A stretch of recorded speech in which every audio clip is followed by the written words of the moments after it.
Hello my dear friend, welcome back to my channel IGNOU help book centre.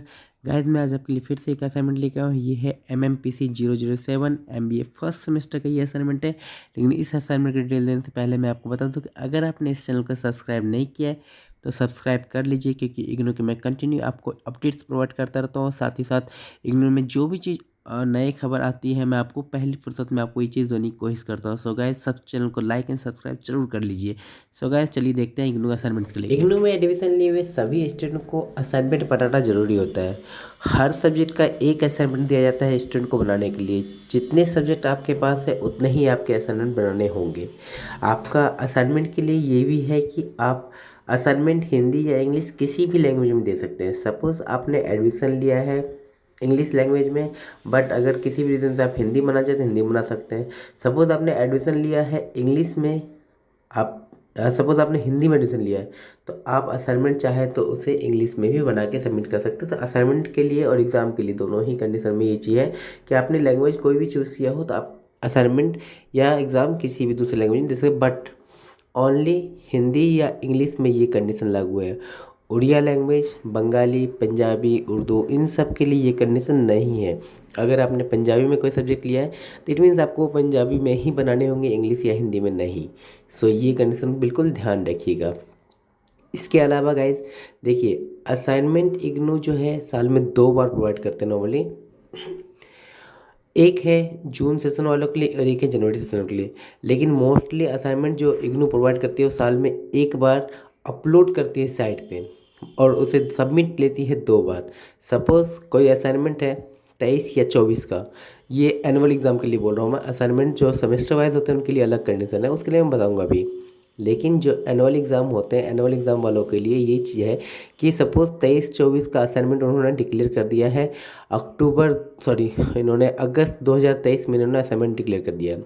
तो ये assignment वो सभी student के लिए होंगे जिन स्टूडेंट ने 2023 के जुलाई सेशन में एडमिशन लिया है, और जो 2024 के जनवरी सेशन में एडमिशन लेंगे उन सब के लिए ये असाइनमेंट वैलिड होगा। तो वो दोनों ही सेशन में इस असाइनमेंट को सबमिट कर सकते हैं। बट सेमेस्टर सिस्टम वालों के लिए ऐसा नहीं है। सेमेस्टर सिस्टम जिन स्टूडेंट का होता है उनके लिए ये कंडीशन है कि हर सेमेस्टर उनके नए क्वेश्चन पेपर आते हैं और उनको सबमिट करना होता है उसके according he. But IGNOU BA, BCom, BSc इन सब के लिए भी कहा गया था कि इग्नू इनका एग्ज़ाम भी अब सेमेस्टर सिस्टम वाइज लेंगे। बट 2020 में जो कंडीशन लागू किया गया था उसमें कोविड के दौरान ऐसा हुआ कि इस कंडीशन को फुलफ़िल नहीं किया गया।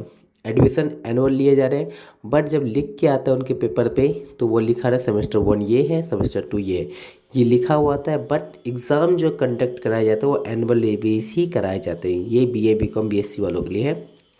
इसके अलावा जो कुछ सब्जेक्ट है जैसे MBA हो गया, BCA हो गया, इनके एग्ज़ाम सेमेस्टर वाइज ही होते हैं। तो सेमेस्टर वाइज उनके एग्ज़ाम होते हैं तो उनको सेमेस्टर वाइज ही अपने असाइनमेंट भी सबमिट करने होते हैं। जिन स्टूडेंट का सपोज एनुअल एग्ज़ाम है, जिन स्टूडेंट ने जुलाई सेशन में एडमिशन ले रखा है, उनको अपने असाइनमेंट सबमिट करने होते हैं अप्रैल 2000 मतलब नेक्स्ट ईयर के अप्रैल तक में उसको असाइनमेंट सबमिट करने होते हैं। सपोज़ और जिन स्टूडेंट ने जनवरी सेशन में एडमिशन लिया उनको अपने असाइनमेंट सबमिट करने होते हैं अक्टूबर सेशन में, अक्टूबर में मतलब सितंबर अक्टूबर में जब असाइनमेंट सबमिट उस वक्त, क्योंकि जनवरी वाले स्टूडेंट का एग्ज़ाम जो है वो दिसंबर में कराए जाते हैं। तो दिसंबर एग्ज़ाम होने से पहले ही अक्टूबर में इनको असाइनमेंट सबमिट करने होंगे और उसी समय आपके एग्जामिनेशन फॉर्म फिल किए जाएंगे।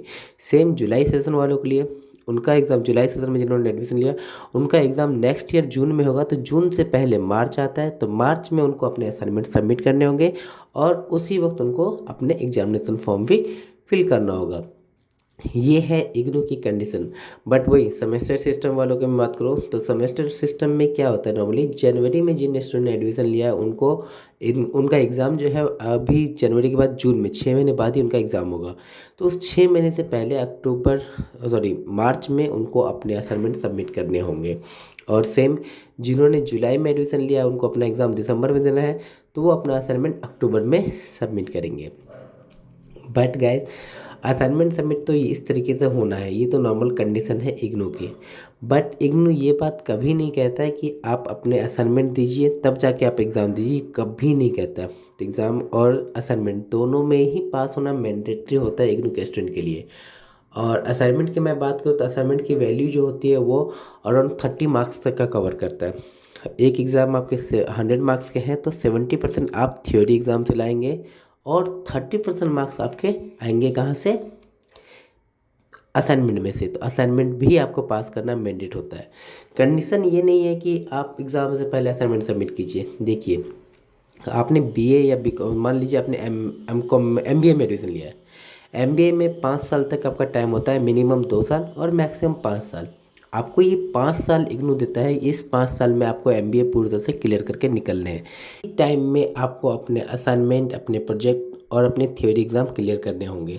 तो सपोज़ आपने असाइनमेंट का टाइम, आपने एग्ज़ाम सारे दे दिए, असाइनमेंट नहीं दिए, तो आप असाइनमेंट बाद में भी सबमिट कर सकते हैं। आप एग्ज़ाम टाइम से दीजिए या एग्ज़ाम में भी अगर नहीं दे पा रहे हैं, कैरी फॉरवर्ड सिस्टम ऑलरेडी चलता है इसके अंदर। तो आपको बस ये याद रखना है कि आपको इस 5 साल के दौरान आपको अपना एमबीए क्लियर करना है। आपको सारे एग्ज़ाम, थ्योरिकल एग्ज़ाम निकालने होंगे और सारे ही आपके प्रैक्टिकल या फिर जो असाइनमेंट बेस या प्रोजेक्ट वाइज है उनको भी आपको क्लियर करना होगा।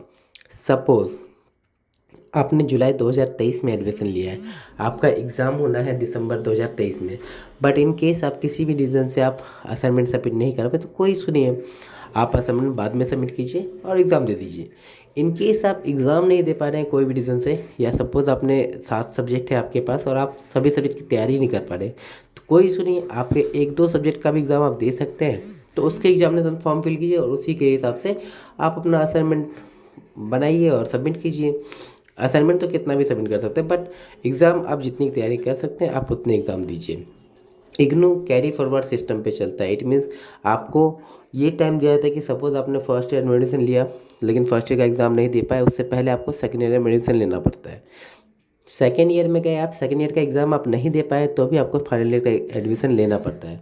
तो इन केस आप इग्नू में हैं तो कैरी फॉरवर्ड सिस्टम आपके लिए लागू होता है। आप फाइनल ईयर में जाके first year, second year, third year, तीनों ईयर का एग्ज़ाम एक साथ भी दे सकते हैं। ये इग्नू की अपनी एक कैरी फॉरवर्ड सिस्टम के थ्रू चलता है। सो इसमें ये आपको बेनिफिट मिलेगा। इसके अलावा गाइज इग्नू एक और फैसिलिटी देता है कि आप इंडिया के किसी भी कोने में हैं तो आप वहीं पे अपना एग्ज़ाम दे सकते हैं, क्योंकि इंडिया में ही नहीं, ओवरसीज़ में भी इग्नू काफ़ी अच्छे लेवल पे काम करती है।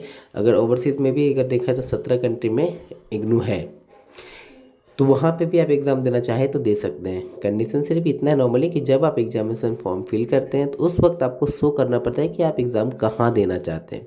सपोज़ जब आपने एडमिशन लिया उस वक्त आप दिल्ली में थे, बट किसी भी रीज़न से आप यहाँ से शिफ्ट हो गए या किसी भी जॉब के पर्पज़ से आप बाहर निकल के कहीं चले गए, आप सपोज़ मुंबई चले गए या फिर कोलकाता चले गए, आप उस जगह पे हैं, तो आप कोई सुनिए, जब आपके एग्जामिनेशन फॉर्म का टाइम आएगा उस वक्त आप अपना एग्जामिनेशन फॉर्म वहीं फिल कर दीजिए, आपका वहीं पे एग्ज़ाम हो जाएगा। तो इग्नू कैरी फॉरवर्ड सिस्टम पे चलता है, तो इस बात का बेसिकली आप ध्यान रखिए। और साथ ही साथ जब आप एडमिशन लेते हैं तो आपको ये बात बिल्कुल याद रखना होगा कि आप नॉर्मली एडमिशन हर ईयर ले, मतलब first year, second year, third year, अगर 3 साल का आपका कोई कोर्स है तो आप तीनों साल आपको एडमिशन लेना पड़ेगा।